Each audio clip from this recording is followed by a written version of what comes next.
जागृत जीवन जगुनी जिज्ञासा जागती ठेवूया जगती विषय असो स्थूलाचा सूक्ष्माचा देव वाखरी प्रगती पृच्छा करुनी साधू जिज्ञासेची तशीच परिपूर्ती देवकृपे सर्वांना लाभो इह पर दोहोत श्रेष्ठ गती.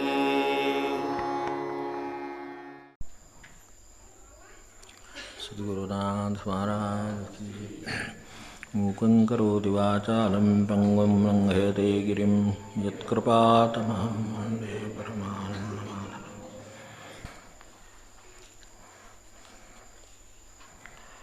श्री निंबर्गी महाराजांनी स्वर्गातून नाव आणलं असा उल्लेख होतो.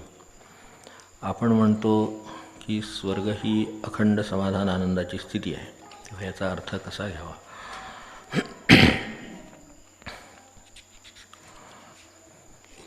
वेळेची बंधनं लक्षात घेऊन थोडक्यात जेवढे सांगता येईल तेवढं सांगतो. निंबर्गी महाराजांनी स्वर्गातून नाव आणलं हे बरोबर, तसं सर्व संतांनी स्वर्गातूनच नाव आणलेले त्या अर्थाने. असं काही पंथाचा विचार करायचं कारण नाही. मूळ हे आहे की स्वर्गातून म्हणजे काय. ती कुठेतरी गेले सदैव वगैरे विमानाने वगैरे स्वर्गातून घेऊन आपल्याला तसं काही अभिप्रेत नाही, त्यांनाही तसं काही अभिप्रेत नाही. स्वर्ग ही आनंदाची स्थिती आहे, अखंड समाधानाची स्थिती आहे. तेव्हा त्याचा अर्थ अखंड समाधानाची स्थिती जिथं वावरते ती ज्यामुळं वावरते ते जे नाम ते त्यांनी तिथून आणलं. किंवा आणखीन कुठे जाऊन आणलं असं समजायचं कारण नाही. अखंड समाधान किंवा आनंद जो राहतो तो खरा स्वर्ग. तेव्हा तिथं असताना काय स्फुरण असतं ते ज्याचं त्याला वेगवेगळं असू शकतं. ते जे आहे ते नाम, ते जे स्फुरण आहे ते नाम, त्याला काहीतरी शब्दाचा आकार आला म्हणून ओंकारापासून ती सुरुवात होते म्हणतात ती तेवढ्यासाठी. बाकीचे आहेत ते आणखीन त्याचे प्रकार होते. त्यांचं जे स्फुरण असेल ते नाम. म्हणून त्या अर्थाने त्याचा अर्थ आपल्या बाजूने विचार केला तर आपल्याला ज्या ठिकाणी जायचं आहे त्या समाधानापर्यंत पोचविल असा जो मार्ग तो हा त्या अर्थाने स्वर्गाचा म्हणजे समाधानाचा मार्ग. त्याला जायला जे मदत करील ते नाम. ती सोबत त्यांनी आपल्याला इथं आणून दिली. जसं एखाद्याला वाटाड्या आणून द्यावा आणि सांगावं की आता ह्याचा पोट धरून चाल, तो तिथं जाशील, तर त्या अर्थाने त्याने ते दिलं. आता त्यांनी ते का दिलं तर ते तिथून इथं आले होते आपल्यासाठी उपकार म्हणून दिलं. अर्थ एवढा पुरेसा आहे. 9व्या अध्यायातले देवाचे जे 5 आदेश, त्याच्याविषयी मला वाटतं श्लोक असावेत, आता मला स्मरत नाही, पण ते उभे असतील त्याच्याबद्दलच्या केलेले देवाचे 5 आदेश. तर त्यातला 3रा आदेश जाणावा देव आदेश. 3रा आदेश जाणावा देवयज्ञाचं साधणे. याचा अर्थ काय अभिप्राय. देवयज्ञाचं साधणे, यज्ञापासून सुरुवात करू. यज्ञ ही कल्पना फार पुरातन आहे. त्याच्यामध्ये अग्नीची उपासना हा एक मूलभूत भाग. ती उपासना हाही आधारभूत आहे. आजही अग्नी आधारभूतच आहे. सगळं भस्मसात करायला तोच कारणीभूत आहे आणि जगवायलाही तोच कारणीभूत आहे. त्या अर्थाने अग्नी हा आधारभूत आहेच. त्याच्याकडे 2 कामं आहेत. 2 कामं तो करतो, तो असंख्य कामं करतो, पण निदान 2 जसे आपण म्हणतो प्रॉमिनंट मुख्य, तर तशा तऱ्हेची 2 कामं तो करतो. एक तो नष्ट करायचं काम करतो आणि दुसरं तो ज्वाळेच्या मार्गाने अदृश्यात प्रवेश करून पोचवायचं काम करतो. काहीतरी आपल्याला जे काम करायचं आहे त्याला तो अनुकूल असतो.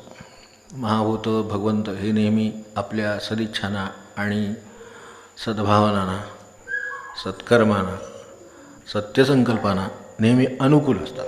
यातलं जर ते काही नसेल तर ते अनुकूल असत नाहीत, हे शांत असतात. आता पोचवायचा प्रश्न आला, देवयज्ञ आहे. तेव्हा आता देव तर यज्ञ तर नष्ट करतो, जे अग्नी तर नष्ट करणार, याच्यातला देव तर नष्ट करायची गोष्ट नाही आहे, उपासना करायची गोष्ट आहे, ती आपलं ध्येय आहे. तर त्या अर्थाने त्याच्यापर्यंत जाणाऱ्या यज्ञाचं काय काम असेल ते करणं म्हणजे देवयज्ञ करणं. पितृयज्ञ आहेत, अनेक यज्ञ बोललेत, आपल्याकडे 9 अध्याय सगळा आहे. तर ठीक आहे, त्यांच्यासाठी काय व्यक्त करायचं ते आपण व्यक्त केलं, ते अग्नीच्या मार्गाने केलं, तसे हे यज्ञ झाले. तर इथे देवयज्ञात काय विपरीत असेल तर जे त्याची 2 मुख्य कामं आहेत. तर आपली भगवंताबद्दलची जी कृतज्ञता आहे, जे प्रेम आहे, जे नाम आहे, ते पोचवण्याचं काम तो करतो आहे. या भावनेनं नाम घेणं हा देवयज्ञ एका बाजूला झाला. दुसऱ्या बाजूला तो काही नष्ट करीत असतो. मलाही माझ्यातलं काही नष्ट व्हावं असं वाटत असतं. याला आपण सारांशाने दुर्गुण म्हणू, दुर्भावना म्हणू, काही म्हणायचं ते आपल्याला शब्द वापरायचा तो वापरावा. तर ते नष्ट व्हावं असंही वाटत असतं. तर एका बाजूला देवयज्ञ हे काम करतो आणि दुसऱ्या बाजूला जे नष्ट करायचं आहे, मला भय नष्ट व्हावं असं वाटतं, मला असंख्य गोष्टी आहेत अशा की ज्या नकारात्मक आहेत, त्या नष्ट व्हाव्याशा वाटतात. तर त्या दुर्भाव आहेत, दुर्गुण आहेत, ज्या गोष्टी नष्ट व्हाव्याशा वाटतात त्याला अर्पण करणं, त्याच्या स्वाधीन करणं, तो ते नाहीसे करतो. तेव्हा अशा तऱ्हेचा समजा जर दुर्भाव असेल तर तो जावा असं जर आपण त्याच्याजवळ म्हणत राहिलो. प्रत्यक्ष यज्ञाचंसुद्धा कल्पनेमध्ये खूप अवस्था येऊन गेल्या. अगदी आत्ता अलीकडे आणि अधिक भावणारी किंवा अधिक जवळची वाटणारी, सोपी वाटणारी यज्ञाची अवस्था म्हणजे कपूर. तो सुद्धा आता शुद्ध राहिला नाही. ज्या वेळेला कपूर लावायला मी सुरुवात केली कधीतरी 20 वर्षापूर्वी, तेव्हा त्याच्यातून आणखीन काय निर्माण होत नसे, ठसका लागत नसे, काळं येण्याचं प्रमाण कमी होतं. पण एक आहे अजूनही की तो नष्ट होतो एवढं खरं. तेव्हा लावल्यानंतर त्याच्यात काही शिल्लक राहत नाही, त्या अर्थाने ते चांगलं आहे. तर तसा देवयज्ञ आहे. तर त्याच्यासमोर बसून प्रार्थना करावी, माझा अहंकार जाऊ दे, नमस्कार करावा, तो त्यात गेला, जळा.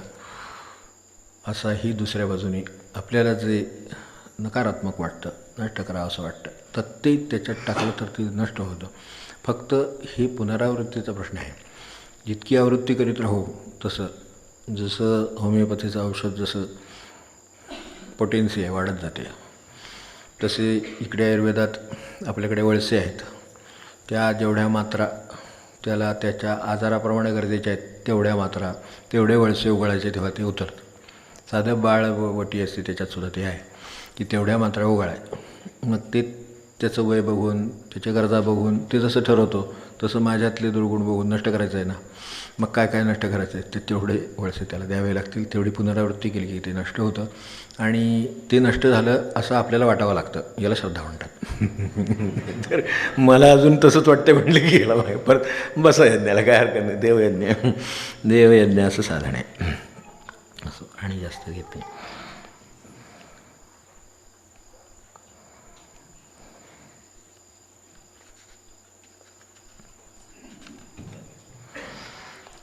कधीकधी असं होतं की जवळच्या लोकांबरोबर, ऑफिसमधल्या लोकांबरोबर, नातेवाईकांबरोबर रिलेशन्स, संबंध चांगले ठेवण्यासाठी उपासनेचा वेळ किंवा जप अशा गोष्टी कॉम्प्रोमाइज कराव्या लागतात. बरोबर, कारण नातेवाईक साहेब काय कॉम्प्रोमाइज करता येत नाही. तर अशा वेळी अशा गोष्टींचं व्हॅल्युएशन कसं ठरवावं. कोण कुठं आहे, कोण किती तयारीचं आहे त्याच्यावरती सगळं अवलंबून आहे. साहेबसुद्धा आपल्याबरोबर जपाला बसू शकतात, सांगून ठेवतो, काय काळजी करायचं. कारण रिलेशन्स असतील किंवा आणखीन काही नातेवाईक असतील तर ते सुद्धा आपल्याबरोबर उपासनाला असू शकतात. हेही पण तुमच्याकडे बघून तसं वाटलं पाहिजे ना. अडचणी आहे मुळात. ते नाही का बाहेर म्हणत, तिथे जाऊन काय फरक पडत, मग नाही काय होणार. मग ते त्यांनाच सांभाळलेलं बरं, त्याच्यापेक्षा ह्याला तरी नावं ठेवली जाणार नाही. मग आपल्याला आपल्यातला बदल हा हे सगळं हे कॉम्प्रोमाइजेस कमी करायला लावतो. आपल्यात बदल होत असेल, जे देवगुण आपण आत्ता उल्लेख केले, काय आजारी आहे, आमका आहे, तुमका आहे, खूप आहे, नम्रता आहे, सहकार्य आहे, किती गोष्टी दैवी गुण आहेत, इथे सगळे बाहेर मांडून ठेवल्यासारखे मांडून ठेवलेले आहेत. क्षमाशीलता आहे, सहनशीलता आहे, कितीतरी गोष्टी. ह्या सगळ्या देवगुणांचा प्रकर्ष जर आपल्यामध्ये होत असेल, तो प्रकर्ष व्हायला अमुक एक करावं लागतं असं नाही. जसं मागे म्हटलं, भरलं घर आहे, भरायला खूप वेळ लागतो, पण रिकामं करायला फार वेळ लागत नाही. तुळशीपत्र ठेवूनसुद्धा प्रयोग झालेला आहे महाराजांचा, करून अनेकांचा झाला आहे. त्यातही पुन्हा एक सहीनं देऊन टाकलं तर देता येतं. आता एक सही करायला किती वेळ लागतो. त्यामुळं हे आता त्यानंतर आपली मालकी उरत नाही. घर केवढं आहे, 5 मजली आहे, 3 मजली आहे, छान आहे, पण ते सगळं त्याचं आकारमान, वजन, सगळं काय व्हॅल्युएशन सगळं पाहता ते द्यायला किती वेळ लागतो. म्हणजे तर एक सही करायला किती वेळ लागतो, तेवढा वेळ लागतो. 1 मिनिटसुद्धा त्याला लागत नाही. सही खरी करायची हा मात्र. तर ते जे काय आहे ना, तर ती एका सहीचं काम की देऊन टाकलं, संपलं. आपल्याला देवत नाही आता, तो विषय स्वतंत्र आहे. पण जर आपल्याला हे कॉम्प्रोमाइजेस कमी करावे हवेत असं वाटत असेल आणि उपासनेचा वेळ किंवा जप ह्या गोष्टी टिकाव्यात असं वाटत असेल तर ठीक आहे, सुरुवात आहे, थोडं पारडं हे खाली आहे, हळूहळू वर येईल. आपली जितकी जपातली किंवा उपासनेतली, खरं जप किती वेळ करतो किंवा उपासना किती वेळ करतो ह्याच्यापेक्षा तळमळ किती ह्याच्यावर हे सगळं अवलंबून आहे ना. मग त्यामुळं ती जर तळमळ असेल आणि मनापासून केलेलं असेल तर हे कॉम्प्रोमाइजेस आपल्याला न करावे लागता भगवंताला करावे लागतात आणि तो करतो. येणारे येत नाही, भेटणारा उशिरा येतो. आपला जप संपल्याबरोबर बेल वाजते, पण आपल्याच जर मनात जपाला बसल्याबरोबर आता बेल वाजणार की वाजणार 5 मिनटातच वाजणार कारण आपल्याच मनात बेल वाजत असते. आपल्या मनात बेल वाजता आहे, तो येणार नाही. आला तर मी उठायला तयार आहे, ते माझं कर्तव्य आहे, बरोबर, मी उठायला तयार आहे, काय निरोप आला, येणार आहे, सगळं खरं आहे. हे माझ्या मनात ही जर माझी भूमिका बसली तर माझी याची इच्छा आहे, प्रार्थना आहे की काय जो 1 तास जप आहे तेवढा व्हावा आणि मग त्यांनी यावं. तर 1 तासाच्या आत 1 मिनिटसुद्धा यायचं होतच नाही. ते निघालेले असतात, तुमच्या जपाच्या वेळेला बरोबर येणार असतात, सगळं ठरलं असतं. तुमचा 7 ते 8 जप आहे, ते बरोबर 7ला तुमच्याकडे नेमका निरोप येतो की आम्ही 7ला येतो आहे. आता त्यावेळेला नाही म्हणू नये, कारण एवढ्या आपल्याला जमणार नाही, तर ती नाही म्हणू नये, चालेल या म्हणावं आणि आपण 7च्या 8च्या जपाला बसावं. मग वाटेत त्यांना कोण भेटणार, त्यांना फोन कसा येणार, त्यांचा अर्धा तास त्यात कसा जाणार. मग आल्यावर आपला जप जानकी जीवन म्हणावा आणि त्याने उशीर झाला सॉरी म्हणत त्यांनी आत यावा. काय किती काही करायचंच काय कारणच नाही, काय करायचं कारण नाही. आपलं पाहिजे आहे तिथे जागेवर म्हणजे बरोबर सगळं असते. यात 1-2 प्रश्न याच्यातल्या आधीच्या सत्रातले म्हणजे ज्ञानेश्वरीच्या वेळचे असल्यामुळं थोडे प्रासंगिक आहेत, ते मी 2-3 दिसले मला, ते बाजूला ठेवतो. आपण आमच्या पदरात भावगीतेचं अमूल्य दान टाकलेलं आहे, याबद्दल आम्ही कृतज्ञ आहोत. तर हा हात लागला आहे, दान त्यांनी दिले, त्यांनी तुमच्या पदरात टाकले. तर नुसतं पारायण करून चालणार नाही, तरी त्याचा उपयोग वृत्त्यंतरासाठी कसा करावा आणि सत्संगासाठी कसा करावा. प्रश्न चांगला आहे. भावगीतेच्या संबंधी अजूनसुद्धा काहीतरी आहे, पण हे त्यातलं घेऊ. जी गोष्ट अमूल्य आहे आणि जी गोष्ट दान म्हणून मिळालेली आहे, ती देणाऱ्याचा हेतू लक्षात घेऊन जे आपल्याला करावं असं वाटतं ते आपण करावं, ते बरोबर असतं. देणाऱ्याचा हेतू काय तुमच्याकडून मिळवावं असं आहे का तुमचं तुम्ही कल्याण करून घ्यावं असं आहे, आपल्या कर्तव्याचा बोध आपल्याला व्हावा असा आहे का त्यांना काय मिळवायचं आहे, त्यांना काय मिळवायचं नाही. म्हणून त्यांचा देणाऱ्याचा हेतू पहा आणि ते आपलं काम ओळखावं. की आता असं आहे, एकच पुस्तक आहे, ते 100 लोकांच्या हातात ठेवलं तर त्याचे कदाचित 5-25 उपयोग वेगवेगळे असतील. जसं महाराज म्हणले, विकार सर्वांना सारखेच असले तरी प्रत्येकाची अडकण्याची जागा वेगळी असते, तसं आहे ते. त्यापैकी आपल्याला ते घेऊन त्याच्यातलं आपल्याला काय नक्की दुरुस्त करता येण्यासारखं आहे. माझं कोणतं, माझ्या विकार भय अज्ञान देवाआड कोणी नसो, अशी प्रार्थना मंत्र आपण इथे आहेत लिहिलेली, ते म्हणतो आपण, आपल्याला माहितीच आहे. तर विकार भय अज्ञान ह्यातलं देवाआड कोणी नसो आणि देवाआड कोणी येऊ शकत नाहीच. फक्त मी आणलेत, मी त्यांना स्थान दिलं आहे मानतो म्हणून, नाहीतर तसं भय नाही, तसं विकार नाही, तसं हे अज्ञान पण नाही, हे देवाच्या आड येऊ शकत नाही. फक्त आता ह्यातून काय बोध घ्यावा, तर तिथं ते अज्ञानजन्य मोह असाच शब्द आपण भावगीतेचा अभ्यासच करायची गोष्ट आहे. पारायण करावं, मधून अधून सगळ्या विषयावर आपलं लक्ष द्यावं, यासाठी एकदा पारायण असावं. पण 8 दिवसातनं एकदा केल्यानंतर किंवा सप्ताहातनं एकदा केल्यानंतर उरलेले 6 दिवस मात्र शांत चित्ताने आपल्याला काय उपयोगी आहे ते शोधून काढण्यावर भर द्यावा. आता प्रत्येकाला उपयोगी पडणारं त्याला काय असेल, त्याच्या आणि भगवंताच्या आड काय आहे, त्याची इच्छा आहे, त्याचे स्वतःचे बेत आहेत, त्याला स्वतःला काय मिळवायचं आहे, त्याला काय स्वतंत्रपणे करायचं आहे, काय जे त्याला अडत असेल ते ओळखून त्यात त्याच्याबद्दल काय सांगितलं आहे ते कुठं सापडतं का भाव. अशा निमित्ताने गीता चालली गेली तर फार भार होईल भाव गीता. त्याचं उत्तर कुठेतरी आपल्याला सापडेलच. आणि त्यासाठी वृत्त्यंतराचा पहिला उपयोग जर ह्याच्यातला हवा असेल तर फक्त सांगतो, कारण सगळं काही सांगून होणार नाही. आपली 15 मिनटं संपत आली तर सगळं सांगून होणार नाही. खरं म्हणजे विनोबांसारख्याने आपलं ते म्हणणं ठीक आहे, तो त्यांचा अधिकार आहे. ते म्हणले गीता पहिल्या अध्यायात सुरुवात नाही, ते दृष्टद्युम्न विराट आणि ह्याने शंख फुंकला त्याने शंख फुंकला, त्याच्यात काय वाचायचं आहे असं ती म्हणायची. बरोबर आहे, तेही खरंच आहे. म्हणजे एका परीनं विचार केला ते बरोबर आहे. हा पुंडरं काय ना अमकं काय तुमकं काय ते धृतराष्ट्र काय चिकिता नाही अमकं तमकं सगळं ठीक आहे, त्यांना त्यांचं स्थान आहे बरं का, नाही असं नाही. पण तरीसुद्धा असं म्हणणं पण बरोबर आहे, काय हरकत नाही. त्यामुळं एकदम पुढे जाऊन जिथे दुसऱ्यातला 7वा श्लोक येतो तिथे आपण म्हणतो आम्हा काय औचित्य, तिथे आपली गीता सुरू होते. मग आता ते कशातून निर्माण झालं तर माझा गोंधळ झालेला आहे आणि माझं मला नीट कळत नाही आहे काय करावं, ही वृत्ती निर्माण होण्यासाठी गीतेचा उपयोग करावा पहिल्यांदा. का ती वृत्ती असेल तर पुढची सगळी गीता आपल्यासाठी मोकळी आहे.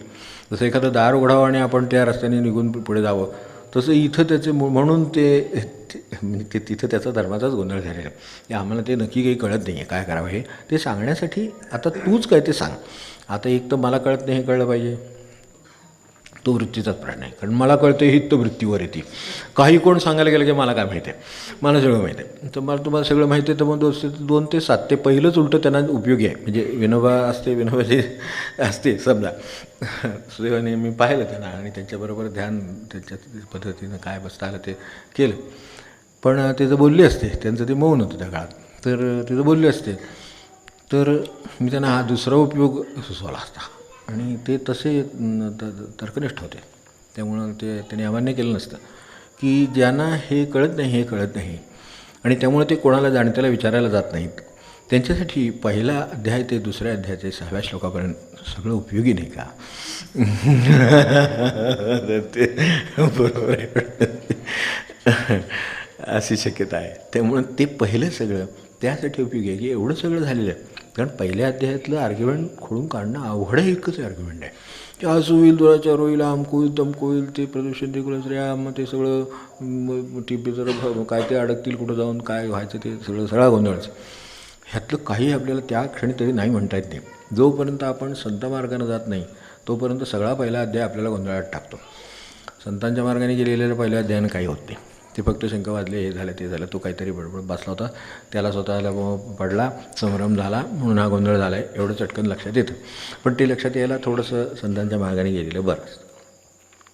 तर पारायण करून चालणार नाही, तर त्याचा वृत्त्यंतरासाठी उपयोग काय करून घ्यावा, तर हे मला कळत नाही आहे हे आणि कळण्यासारखं नाही आहे. म्हणजे खरोखरच म्हणजे काय करावं आणि काय करू नये ह्या पुढे गीतेत तिथे आहेच. त्याचा अनुवाद पण आपल्याकडे आहे. किंग कर्म किंवा कर्मेत कवयोप्यत्र मोहिता, हे का म्हणलं की कवी म्हणजे त्या काळातले ऋषी. तर त्या ऋषींनासुद्धा हा प्रश्न पडलेला आहे की या क्षणी काय करावं आणि काय करू नये. कारण तसं दोन्ही बाजूला बरोबर काहीतरी वाटतच असतं आणि आपलं मन शक्यतो चुकीच्या दिशेला, प्रपंचाच्या दिशेला, परमार्थाच्या दिशेला झुकत वगैरे नाही. पटकन ओढावं लागतं ते गुरुना परमार्थाला, आणि प्रपंचाला मात्र तो पळतच सुटलेला असतो, ते काय बोलायचं काम नाही. तर त्यामुळे हे जे सगळं वृत्त्यंतर आहे त्याची सुरुवात त्या होईत आहे. तर तेवढी आपण कार्पण्य दोषोपहत स्वभाव हा तिथे आहे ना, ते तिथे आपण त्याच्यावर जरा भर द्यावा आणि त्याचा अभ्यास करावा. तिथून वृत्त्यंतराची पहिलं सूत्र सापडतं की मला काही कळत नाही, हे ठीक आहे. मग पुढं काय काय कळत नाही त्याच्यावरती चाललं आहे सगळं. मग ते दरवेळेला काय कळत नाही ते विचारलं, ते समजावून दिलं, काय कळत नाही विचारलं, समजावून दिलं, असं पार कर्मसंन्यास सगळं शेवटपर्यंत आहे. वृत्त्यंतरासाठी हा सुरुवात, ही उपयोगाची सुरुवात आणि शेवट आपल्याला माहीत आहे की करिष्ये वचनं तव. शेवट आहे की तू जे म्हणशील ते मी करीन. ते एकदा झालं की गीता संपली. आता काय सांगण्याचं कारण राहिलेलं नाही. कारण करायला तयार नाही तर अडचण आहे. आणि उलटं करायला कसं तयार नाही, हे कसं बरोबर आहे हे आणि वर आपल्याला सांगतो म्हटल्यानंतर मग म्हणजे ते एवढे परमात्मा असून सुद्धा त्याला एवढे कष्ट घ्यावे लागले काय करणार. तर त्यामुळे हे करावं. आणि सत्संगासाठी कसं करावं, तर त्याच्यातले आता ह्याचा अध्याय ना 9 आहे, 12 आहे, हे नित्यवाचनात ठेवायचं. त्यात सत्संगच आहे. योग्याचं वर्णन, भक्ताचं वर्णन, स्थितप्रज्ञाचं वर्णन शोधून ठेवा एवढी आणि तेवढी परत परत वाचत असावं. आता ती कळतात, सोय झाली, आपल्याला थेट अर्थ कळतो आहे. होय की नाही. आता पठण राहिलं नाही, आता अभ्यास राहिलेला आहे. त्यामुळे आता तिथे ती जी भक्त लक्षणं आहेत, स्थितप्रज्ञाची लक्षणं आहेत, ती सगळी तो सत्संगच आहे त्यातला. ती सतत जर मनात वावरतील तर मी म्हणतो काशीचं जावे, नित्य वाजावे असं असेल, पण तरीसुद्धा काशीचं जावेच म्हणतो आहे ना, आणि कुठं जावं म्हणत नाही ना. मग ते त्या स्थितप्रज्ञ लक्षणात, भक्त लक्षणात सगळ्यात हित, मग ते 12व्यातली भक्त लक्षणं आहेत सगळीकडे. कुठे गेलं तरी अशी वेगवेगळ्या नावाने उत्तम पुरुष म्हणजे काय, पुन्हा शेवटी तेच उत्तम पुरुष, भक्त, ते सगळं जे म्हणून येऊन गेलेलं आहे ते सगळं स्थितप्रज्ञ, ही सगळी लक्षणं त्यातली आहेत. ती सारखी जेवढी मनन होतील तेवढी मुरण्याची शक्यता आहे. त्यामुळं त्यांचा उपयोग सत्संगासाठी करून घ्यायला हरकत नाही. म्हणजे आणखीन वेगळं कुठं जावं लागणार नाही. त्यात गीतेचं काम जे अभिप्रेत आहे ते होईल. कसं का हे आता 30च्या ज्ञानेश्वरीच्या दिवशी घेतलेल्या भजनाबद्दल चुकल्या कर्माची करा क्षमा, हे तर सारखंच म्हटलं पाहिजे. तुमचा परसाद दिला तुम्हापाशी म्हटलं म्हणजे जरा उगाचच काहीतरी अस्वस्थता येते, तसं काही नसते. ते पुढची ज्ञानेश्वरी होते की नाही असं काय वाटायचं कारण नाही, फक्त असं असावं असं झालं की जसं वाटतं की आता बहुतेक आता काय खरं नाही, बरं हे काय सांगता येत नाही आणि खरंच मग आपल्याला काय खरं नाही. म्हणजे आपलं काय खरं आहे, काय मी म्हटलं म्हणून असं वाटलं, कुणी म्हटलं तरी तसंच खरं आहे की नाही ते. आता असं मी घाबरून नाही सोडत, पण तरीसुद्धा काय होणार नाही कोणाला, पण तरीसुद्धा असं म्हटलं की असं वाटतं. ते विचारलं हे वचन मग घेतलं, ते का घेतलं असावं असं वारंवार विचार मनात आहे. चुकल्या कर्माची करा क्षमा, हा विचार वारंवार आला तरी चालेल, ते राहू दे भजन. पुढची ज्ञानेश्वरी झाली नाही तरी चालेल, आजची तरी उपयोगी पडली की नाही बस झालं. की मी असंख्य कर्म करीत आलो, सगळी मी बरोबरच समजत होतो, तर त्यात जर काही चुकलं असेल तर क्षमा करा. आणि म्हणून संतांच्या शेवटी त्यांचा उल्लेख केला आहे आणि त्यांचं हे राहावं, कृपा राहावं असं शेवटी. जय रामा विठ्ठल तुमचा सेवक मला सांगा. असं आपल्याला सेवक म्हणून नेमलं असलं तरी सेवक म्हणलेलं चालत नाही व्यवहारात. चालतं का बघा, सेवक म्हणलेलं चालत नाही. पण जयराम विठ्ठल 90च्या वरचे ग्रस्त त्यांना हे वाटते की जयराम विठ्ठल तुमचा सेवक आणि चरणी मस्तक असो माझे, असं चरणावर मस्तक सतत असावं. मी असा विचार करतो की डोकं टेकलंच आहे, त्याने उचलू दिलं तर उचलणार, ही ज्याला सावधानता असेल त्याच्याकडनं परमार्थ होईल. त्यासाठी ते वचन आहे एक. आणि दुसरी गोष्ट जाता आपल्याला जैन साधू जसं सांगायचे ना तसं त्याचं ते अर्थ आहे, असते सूचना असते, कुठंतरी हे असतं, काहीतरी येतं, ते कळतं. पण जसं कळलं, समजा हे शेवटचंच असलं तर शेवटी आपण चरणी मस्तक असं माझे असं म्हणून गेलो एवढं तरी होईल एक. दुसरी गोष्ट जे जैन साधू म्हटले ते खरं आहे की ते रोज विचारित बाहेर आले की कोणाला काय विचारायचं असलं तर विचारून घ्या, कारण माझी उद्याची शाश्वती नाही. ते हे असं एकदा म्हटले हो, लोकांनी सिरियसली घेतलं ते आणि विचारले ते प्रश्न सगळे बरोबर. म्हणले आज काही संपणार नाही, ठीक आहे असू दे. ते दमले, ते त्यांची वेळ झाली, निघून गेले. पुन्हा आल्यावर म्हटले कोणाला काय विचारायचं असलं तर विचारा, माझी उद्याची खात्री आहे, पुढची ताई लागली. मग हे सगळे प्रश्न वगैरे सगळे झाले. मग असंही रोजच म्हणायला लागले, लोकांना लणगा आलेला तर वाटलं ना ते. आणि एक दिवशी ते नव्हते, दुसऱ्या दिवशी असं आता कुठं जातात. त्यामुळे आपण त्या तयारीत असावं. लोक म्हणतात माझी बॅग भरली असे, काही लोक काय परमार्थ बोलायचं म्हणजे काय असं खरोखर कुणी कुठेही परमार्थावर किती काही सांगावं, काय अशी परिस्थितीच आहे, तुम्ही नाही का सांगत आहे, तर तसे कुठेही सांगावं कोणी, तर ते तसा तो विषय आहे. त्यामुळं आमची बॅग भरून आम्ही अगदी तयार आहोत. बॅग भरून तयार व्हायचं नसतं, बॅग टाकून तयार व्हायचं असते. आता हे कोणी सांगायचं, ते आता कुठल्या तरी प्रवचनात कोणी सांगितलं तर असो. तर त्यामुळं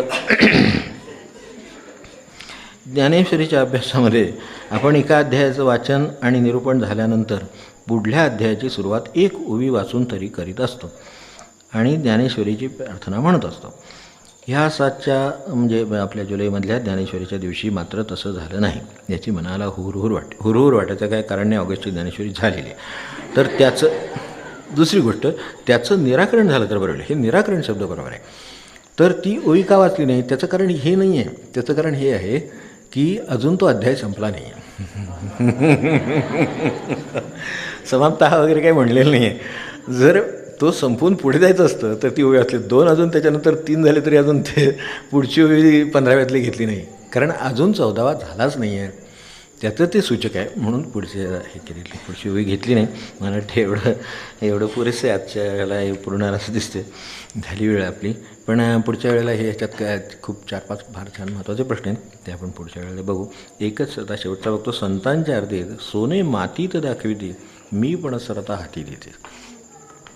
आपण म्हणतो नुसतं या देहाची काय मातीच व्हायची आहे, पण तिकडं सया करायला चुकत नाही कुठं. तर ते जे आहे ना सगळं ते तर तिथे सुद्धा सगळं बरोबर झालं आहे ना, परत एकदा 2-2 वेळा खात्री करतो. म्हणजे हे काय माती आहे ते आपल्याला माहिती आहे. म्हणजे ती सगळं असं आहे, ते जीवन असं आहे माणसाचं, आणि ते असंच तो सरपटत जमिनीवर राहतो, आणि म्हणून त्याला ते आकाशात जीव घेता येत नाही, किंवा ते जे सदैव म्हणले तसं जाता येत नाही, मुक्त होता येत नाही. याची कारण ह्या सगळ्यात गुंता आहे, ते सगळं अडकलेलं आहे. तेव्हा त्यासाठी ते जे म्हटलं आहे ते जे सरता हाती देते, ते मी पण सरता हाती देते. तेव्हा माती ती मी पण आहे, मीपणाची माती आहे. मीपणाची माती आहे म्हणण्यापेक्षा मीपणा माती करतो माणसाचा, असं माझं मत झालं. मीपणाची माती आहेच, पण कसलाही मीपणा माणसाची माती करतो. तर हे जे आहे हे असं असतानासुद्धा त्यातलं जर ते मी पण सरलं तर त्याच ठिकाणी तुम्हाला सोनं देण्याची ताकद त्यांच्याकडे आहे, हे त्याच संतांच्या आरतीमध्ये म्हटलेलं आहे. तेव्हा त्याच ठिकाणी आता कुठे जाऊन मग तू अमक्याला येईन, ऋषिकेशला येईन, अमक्याला येईन, मग तुला मी स्वर्ग दाखवतो वगैरे काही नाही. इथं आहे, इथं तुला अनुभव देतो आनंदाचा, फक्त त्यातलं ते एवढं मीपणा बाजूला कर. तर मीपणाची माती आहे ते, त्या अर्थाने ते जे माती करत आहे ते जर थांबलं तर विनोबांच्या प्रवचनात आहे ना, मी आणि नंतर तू असं झालं. विनोबांनी थोडक्यात सांगितलेलं आहे ते, की आधी मी चालेल. ते बकऱ्याचं उदाहरण दिलं त्यांनी, त्याच चामड्याच्या आवाजावरनं दिलं, आणि शेवटी तू ही असं ते ताण, तो ताण त्याला ह्या पिंजण असेल ना, पिंजणी आता काय आता राहिलं नाही, सगळं सोडून दे आपण, कमी राहिलं. पण ती पिंजणीला ते ताण दिल्यानंतर चंदन करताना तेव्हा तू ही असा आवाज त्याचा नाही येतो. तर ते तेवढं व्हावं लागतं सगळं आपलं, पण ते जेव्हा होतं त्यावेळेला मग तू एवढं उरतं. त्यामुळे मजा एका ते नमस्कारे माझ्या भजनी प्रेमथरी, ते जे आहे ना सगळं, ते जेव्हा तू होतं सगळं, त्यावेळेला तू असं राहिल्यानंतर मग मी जर काय राहिलोच नाही, तर तू हे मुळात सोनंच हे होते. आणखीन वेगळं हाती द्यायला सुद्धा कोण असत नाही, असं ते खरं आहे. पण आता आपल्याला हाती मिळाल्याशिवाय काही खात्री वाटत नाही, म्हणून ते हाती मिळतं असं लिहिलं आहे, तर तेवढं सोडून द्यायला काय.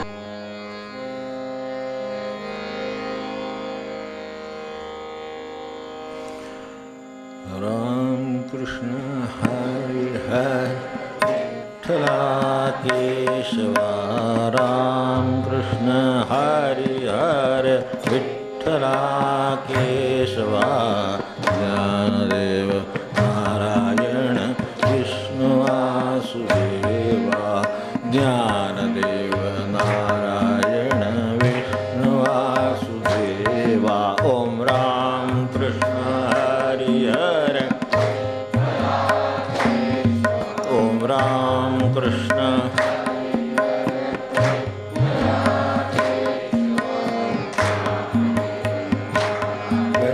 विष्णु वासुदेवा, ओम ज्ञानदेव विष्णु वासुदेवा. राम कृष्ण हरी हर विठ्ठला केशवा, राम कृष्ण हरी हर विठ्ठला केशवा, ज्ञानदेव नारायण विष्णु वासुदेवा, ज्ञानदेव नारायण विष्णु वासुदेवा. ओम राम कृष्ण हरी हर विठ्ठला केशवा, ओम राम कृष्ण विठ्ठला केशवा, ज्ञानदेव नारायण विष्णु वासुदेवा, ज्ञानदेव नारायण विष्णु वासुदेवा. ओम राम कृष्ण हरी हर विठ्ठला केशवा, ओम राम कृष्ण हरी हर विठ्ठला केशवा, ज्ञानदेव नारायण विष्णु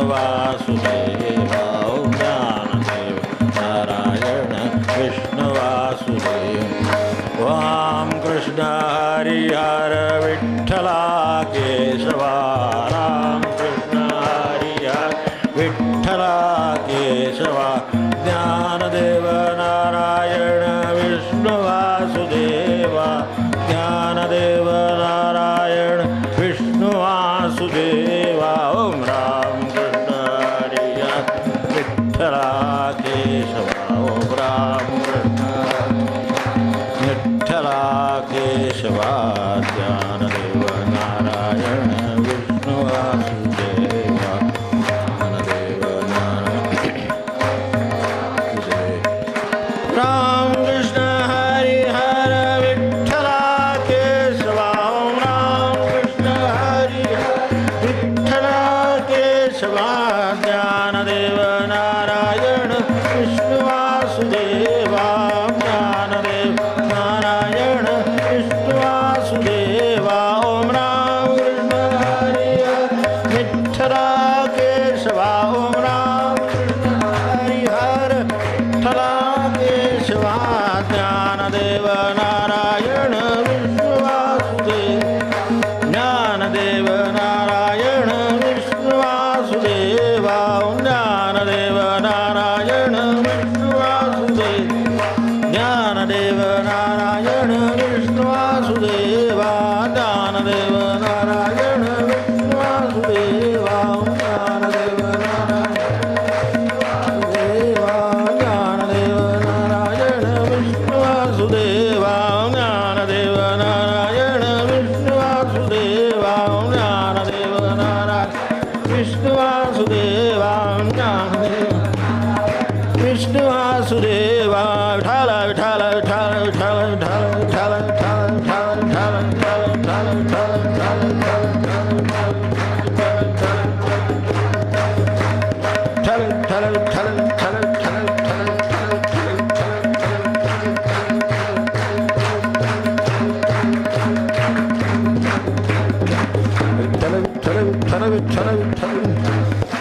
विठ्ठल विठ्ठल विठ्ठल विठ्ठल विठ्ठल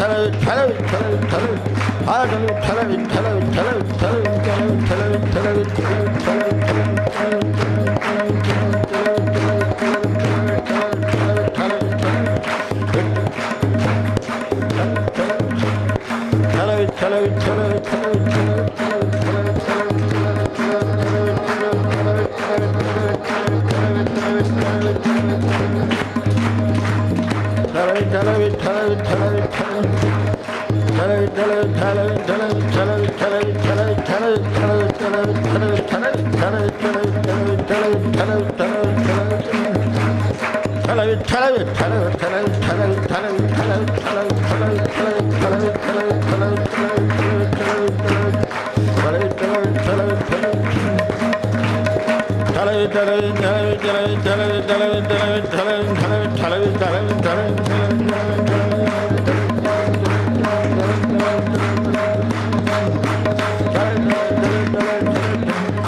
जानकी स्मरण जय जय राम।